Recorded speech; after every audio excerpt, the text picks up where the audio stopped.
Hello everyone, in this video we will see how to use SetMe Remote Support Software.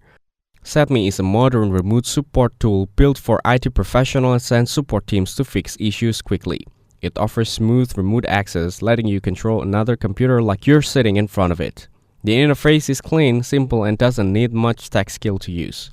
It works seamlessly on Windows, Mac OS, and mobile devices. You can chat with clients, send files, and even reboot systems remotely.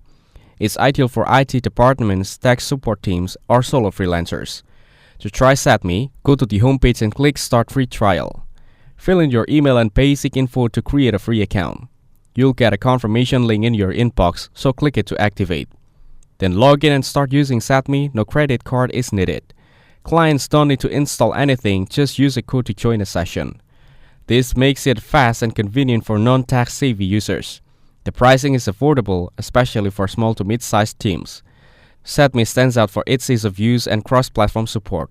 Overall, it's a strong alternative to tools like Teamviewer or Anytask. Thanks for watching. Make sure to like and subscribe for more content like this.